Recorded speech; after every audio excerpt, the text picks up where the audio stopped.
Self-care. It's such a deep, layered word, and for me, it's really become the process of getting to know yourself, showing up for yourself over and over again. In creation of the Self-Care Creature podcast, I want to teach you, too, how to have a relationship with yourself. We're going to dive into the psychological and physiological unfoldings of adopting what I love to call a self-care lifestyle.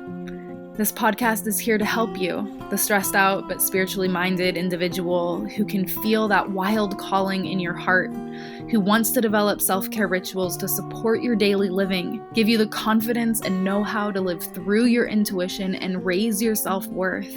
You deserve it. You are capable of this. And I want to help you understand how the hell to get there, what it actually means, and how do you actually live it.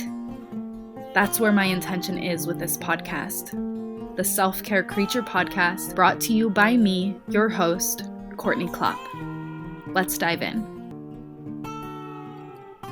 Hello, creatures, and welcome back to the podcast. We are recording mid-spring of 2026 right now. I can't believe that we are already in mid-spring.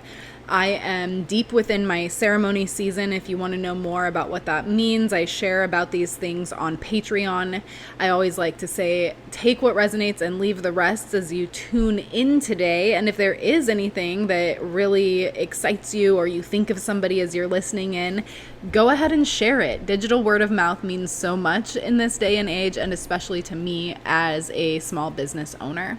I do want to give a special shout out to patrons who are helping to support this episode, often giving feedback, and those patrons also receive early release of the podcast when I am ahead of schedule enough to make that happen, which is most of the time. Sometimes it's earlier than others, but for the most part. Something interesting that I want to share real quick, just fun facts at the start of an episode that I will likely be diving into in my newsletter that's coming out this Friday. I do a real-time update monthly newsletter, and I have been doing this for like a decade now, which is insane to think about. But I've been thinking just about how in my ceremony season, there's a lot of not being on social media so much and not being on electronics so much. And I really have not been using social media or watching TV for the last month.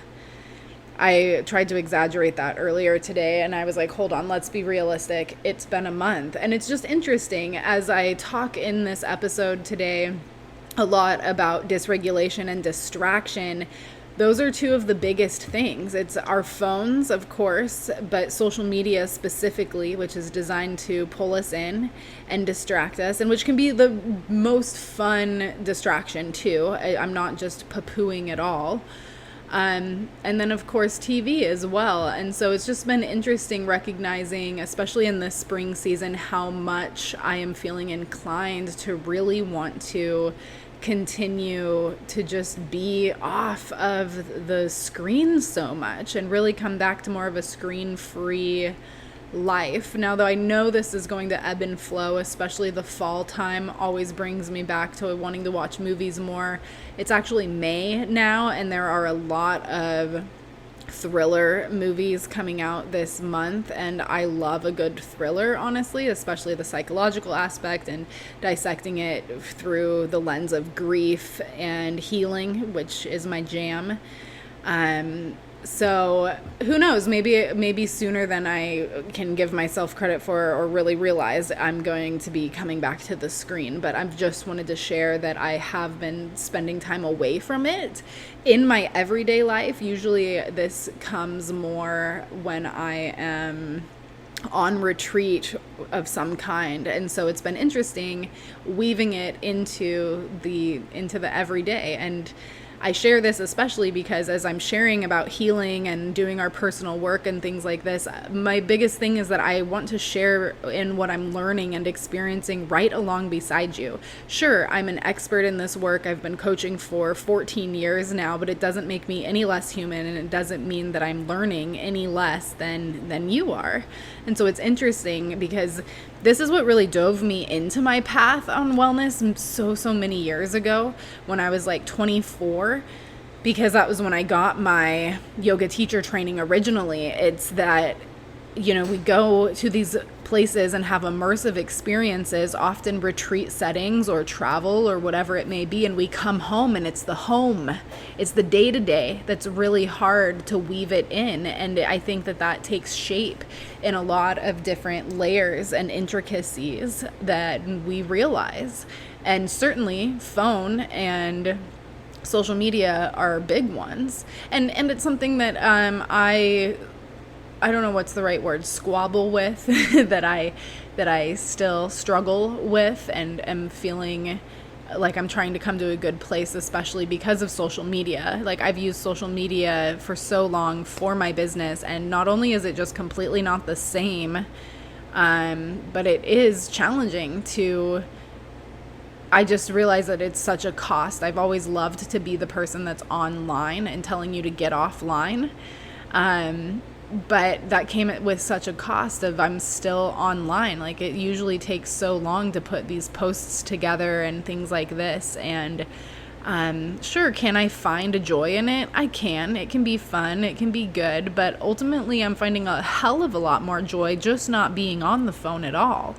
And that is turning my business more towards my local communities and coming back to organic, like 90s style marketing and outreach and word of mouth. And so again, that's why I mentioned the digital word of mouth. I do find so much joy in this podcast, and it's so small and sweet and special. I'm not like getting thousands of views or listens and downloads and things like this, but I'm really grateful for you for tuning in and being a tiny part of something that brings me joy, that I find meaningful in the world. And I assume you're tuning in because you're finding some meaning here too. And that just means so much to me. Moving into our topic today. During almost every single yoga class that I teach, which, by the way, I only teach gentle yoga. I've been teaching gentle yoga or yin and restorative yoga for the last going on 4 years now. I used to teach a couple of different kinds, like more of a vinyasa flow type class, but I've been strictly a gentle yoga teacher for 4 years. And I've been teaching yoga for about a decade. I think maybe it's been, oh my gosh, has it been 12 years now? I started in 2014 or 2015. Yeah, it's been about 11, 12 years.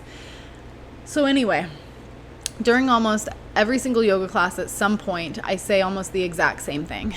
And it goes something like this. I invite you to take a moment to soak in this slow down state that you have cultivated within yourself. This is the parasympathetic nervous system state, and it is required for your well-being. We must be able to slow down in order for our cells to recover and regenerate and uptake nutrients. And I keep saying this because we live in a world that is very chaotic. We have completely full lives, steeped in cultures that distract, dysregulate, and are always encouraging us to be more and do more. And as a result, understandably, people treat rest and regulation like it's an afterthought. Sometimes we treat it like something that we earn, and other times it's just completely forgotten. Often we think that it's something to do when everything else is done, but that's an ironic reality to try to settle with, because the to-do list, whether it's self-imposed or life that never stops, the to-do list itself is never ending. So after 14 years of coaching, I want to talk about the thing that I see come up more than anything else that we can focus on in a session or when people come to work with me. It's more than prioritizing nutrition and movement, more than focusing on our relationships, even the relationship with ourself, which of course is my specialty and where I focus. It's more than any specific life circumstance. The number one thing that I see people needing to focus on in order for everything else to be supported, it's stress. Not as a buzzword, not as any sort of badge of honor, obviously, but as just the factual physiological reality that most of us are living inside of constantly and have been for so long that many of us don't even recognize it anymore. It just feels like life. So why stress first, though? Why focus on that? Specifically, when I was studying nutritional therapy and learning the physical signs and symptoms of the body from a functional nutritional perspective, something stuck with me early on, and it's that you don't start anywhere else if someone else is stressed. It doesn't matter what's happening with hormones or digestions or energy levels. If someone's nervous system is in a chronic state of stress, that's where we start, because it's incredibly challenging for anything else to be properly addressed until stress can stabilize some. And I'm not talking about fixing stress, and it most certainly can be a chicken and the egg situation, so definitely take what I'm saying with a grain of salt. There are so many different variable situations. But what I am saying is that learning how to support your stress response is the foundation. It's a very, very important aspect of how we face and move through the world. So what's actually happening in the stress response? I'm going to keep this relatively short and straightforward. I do go into this in detail in my signature Well Self online course, which gives you a roadmap for building your own self-care foundation. But the short version, which I'm sure you've heard some variation of before, is that your body doesn't know the difference between a deadline and a tiger. That primal reptilian brain stuff. When something activates in your stress response, your body mobilizes. Cortisol goes up, adrenaline spikes, blood moves away from digestion and repair and towards our fight and flight systems, which is honestly just like the most brilliant design. And especially for acute threats, this response is life-saving. But the problem is our chronic stress and living in a culture that is chronically stressed and a world that is increasingly stressed. When your body is running that mobilization response, not just for minutes, but sometimes for days or months or years at a time, depending on some of our lived experiences, this can start as early as childhood. This starts to take a toll on the body, understandably. So the piece about digestion and nutrient uptake, when you are in a sympathetic dominance, which means a stressful state within the nervous system, your cells are not in recovery mode. They're not regenerating the ways that they need to in order to support our livelihood, our well-being. They're not properly absorbing nutrients, which we need for the building structures of our cells themselves. This is digestion slowing down or even stopping. And you can still be eating all the right things, but if you cannot actually shift into a parasympathetic state, you're not going to be getting what you need. And you have to be able to drop into that parasympathetic nervous system for your body to do what it's designed to do. That's why I keep saying it in yoga class, and that's why it's not optional. And here's an extra fun fact. It's also one aspect as to why pausing to say thanks before dinner can be important, because it allows you to take a couple breaths, possibly shift into gratitude, which gratitude has so much of its own science behind it. And this act, this pause, can bring us into the parasympathetic. So I want to talk a little bit more about 4 chronic stressors. I recently went to see a Dr. Gabor Mate lecture here in Seattle, which was just honestly brought me a lot of joy because I'm a nerd in that way. And if you don't know who Dr. Gabor Mate is, he's a physician, author, and speaker whose work sits at the intersections of trauma, addiction, stress, and the mind-body connection. And he actually opened his lecture saying, everyone talks about the mind-body connection, and we have to remember that they're the same thing. He spent decades working with some of the most marginalized populations in Vancouver, BC's downtown east side, and what he found there completely reframed how he understood human suffering, let alone many of his own life experiences. He was a GP for most of his career.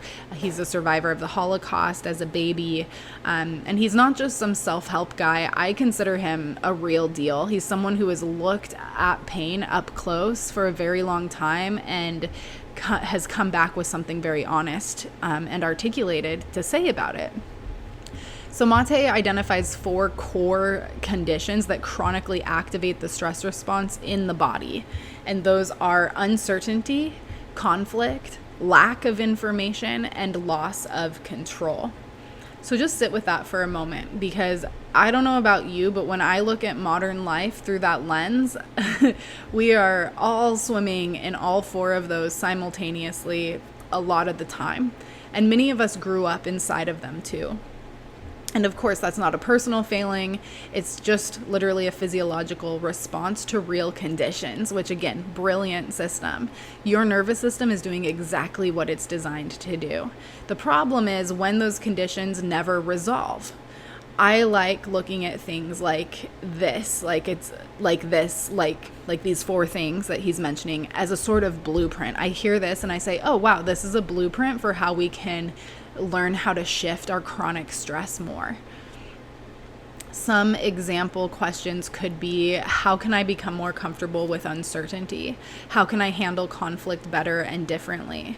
And I just want to highlight the conflict piece because I was somebody that was always conflict avoidant. I did not grow up feeling safe around conflict, and it was something that I had to work on for many years to understand how to be in conflict and feel safe and actually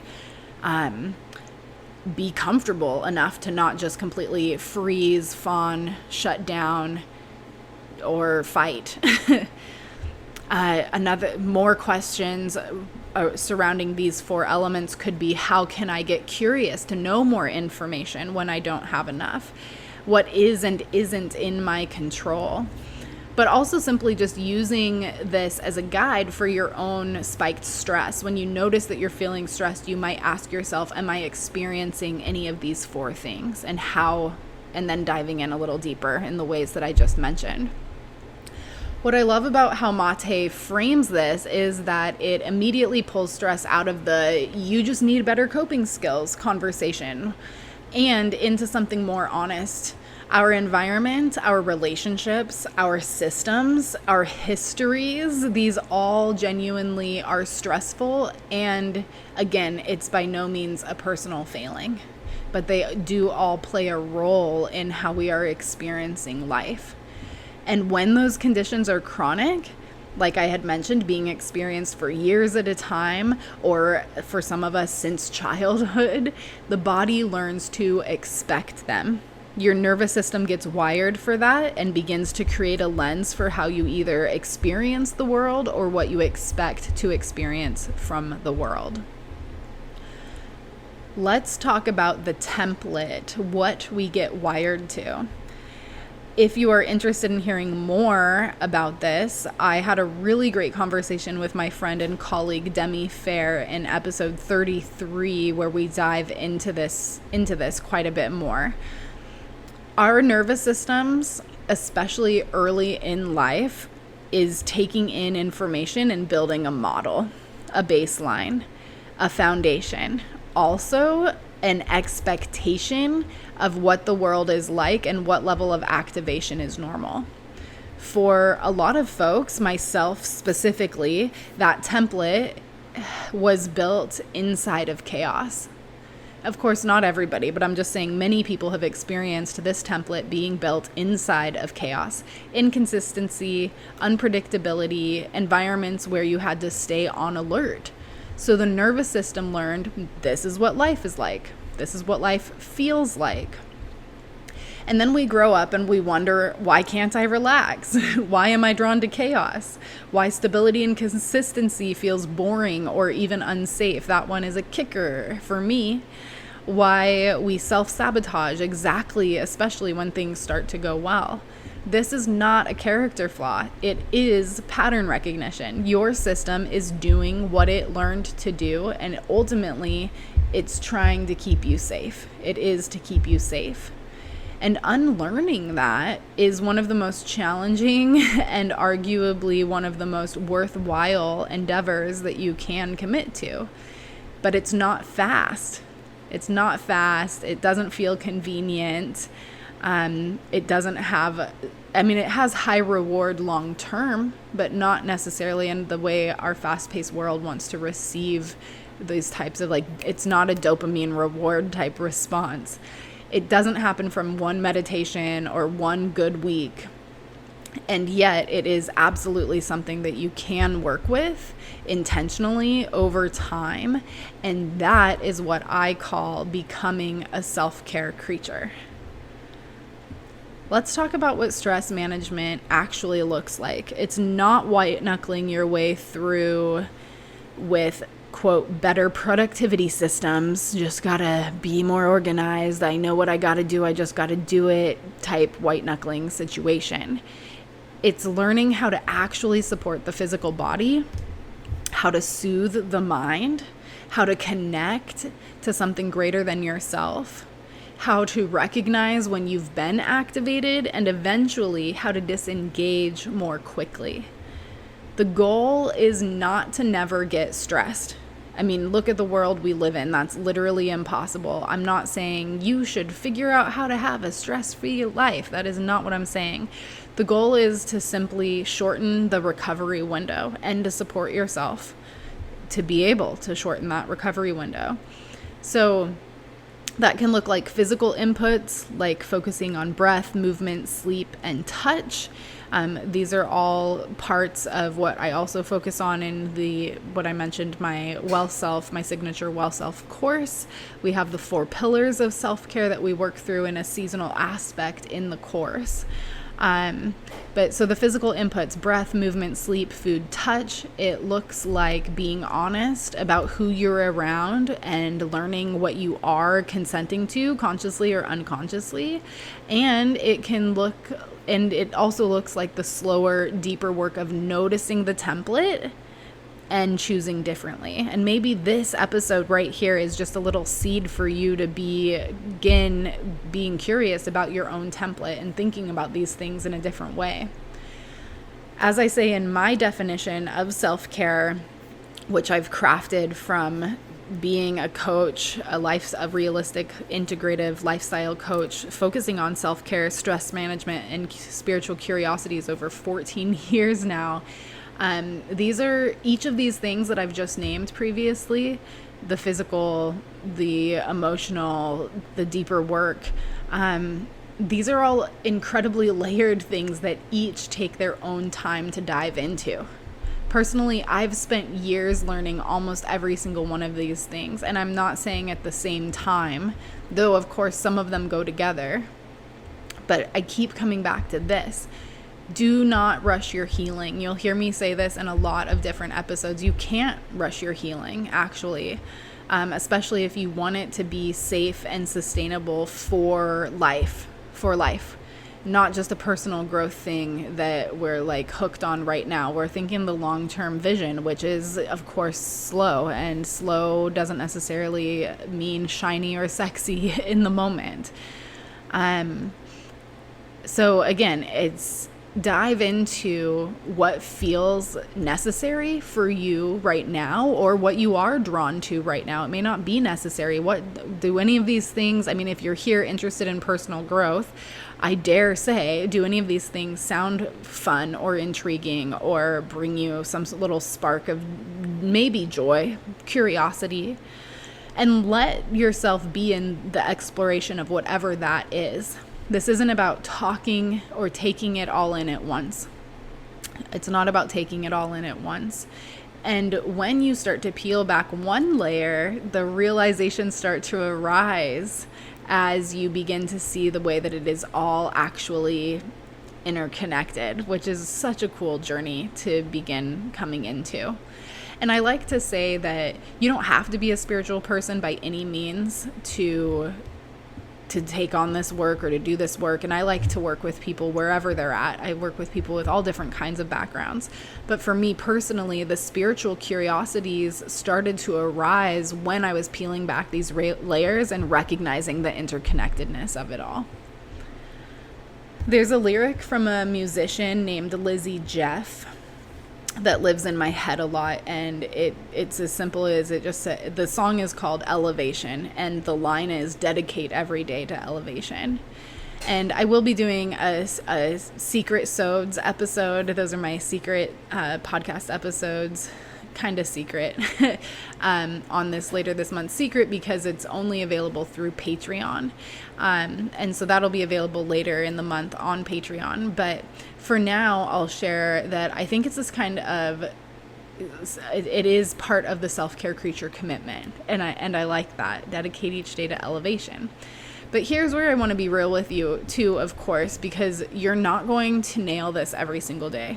You're not going to feel good every day. You will have weeks, entire seasons, and sometimes even years of your life where your nervous system is fried and your intentions feel like a joke. And especially as we live in a world that is increasing in the stress and frying our nervous systems, that's why I want to give you these tools and help you learn how to come back to yourself so that we can start to build some resiliency and that we don't just become a culture of fried nervous system folks. Grief is a great example of things that can knock us off our kilter. Most certainly, grief does this. I was not dedicating each day to elevation for at least a whole freaking year after my mom died. Like, we've got to give ourselves the space to heal, and it can feel hard when we feel like there's so much to do in this lifetime, and we just want to get to where we want to go. And that's part of why it is a lifelong process that we end up dedicating ourselves to, because there's just no rushing it. There's just no rushing it. And we have to learn how to be in every single little piece that comes up and possibly allow every little piece to be part of the process. And I just will constantly remind you that all of the little pieces that come up, it's learning how to see them not as failures, but remember that we are human. This is life, and this is the human experience. You are a human being. So what if instead we could bring it all back to an intention, a direction that you keep returning to, with patience, with actual kindness towards yourself? What if you committed, not perfectly, but genuinely, to understanding your stress response, to working with your nervous system, to slowly unhooking from whatever template you inherited? What might that look like over time? Sure, you can think about who you would become, but also what would you finally be able to feel? And how would you show up and feel different, especially in stress? Nervous system regulation and tending are such big buzzwords right now. And I still want to say that if there is one area of your life that has the most downstream impact on everything else, it is how your nervous system is doing. And that directly correlates and is coming back to your stress levels. It's not about how productive you are. It's not about how spiritual you are. It's not how clean your diet is, but how safe does your body feel? Can it settle? Can it recover? Can you be with the discomfort? That's the real key. And I mean real discomfort, the kind where you feel a hard feeling rising, and instead of reaching for your phone or staying busy or pouring a glass of wine or smoking that joint, you just stay with it. And it is so hard to learn how to just fucking be with it. Seriously, it's the hardest ever. Even me, as an expert practitioner, dedicated to this in my own life, I still recognize my template is to turn away and to numb out, to avoid. And I've come to a place where I can recognize that I'm doing that, and I have to pause and say, okay, Court, take a breath. And then I really truly reparent myself with it. I'm like, it's okay to feel your feelings. And, there's a lot of different ways you can go about it, but I'm just saying that it is hard. It's so hard to stay with it. And we live in a culture that, many cultures across the world, wherever you may be tuning in from, but we live in a world that does a really good job of encouraging us to just check out. Not all cultures, but you know the ones I'm talking about. So this becomes the practice. And again, like I'm saying, we're steeped in a culture that has us avoiding discomfort, keeps us in these dangerous bypassing opportunities, and we are all guilty of it in some way or another. However, this is where the real work is. And if you've been living inside of chronic stress in some way, shape, or form, which arguably in some way, shape, or form we all have, so you can just determine what that means for you. But if you've been living in that place for so long that it just feels like your personality, I'm going to kindly bump up against that. I want you to know that it doesn't have to be your baseline. It is your template, and templates can change. And how amazing to be living in a time where we are realizing these things for and about ourselves.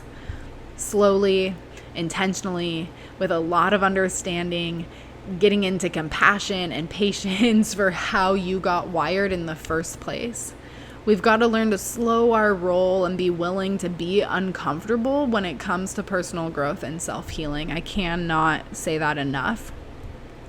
So if this episode is landing for you and you want realistic support in what I call tending to your self-care foundation, which is working with your nervous system, I work with people in a uniquely personalized way through the Golden Thread Pathway. That's my one-on-one client program.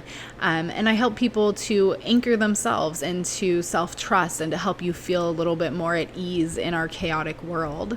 I believe that we need more people tending to this within themselves so that we can have more accountability and more connection within our communities. And it's absolutely the hardest because our nervous systems are so intricately clever, and those patterns I've mentioned, which interestingly and ironically enough were all created with the intention to keep us safe, do a really good job at keeping us in their loops, which is why it's so important sometimes to find professional support. There is link in the show notes if you want to learn more about working with me. And again, if this episode resonated with you, share it with someone. Love the digital word of mouth. Thank you so much for tuning in, and thank you even more for taking care of you. Our world needs it.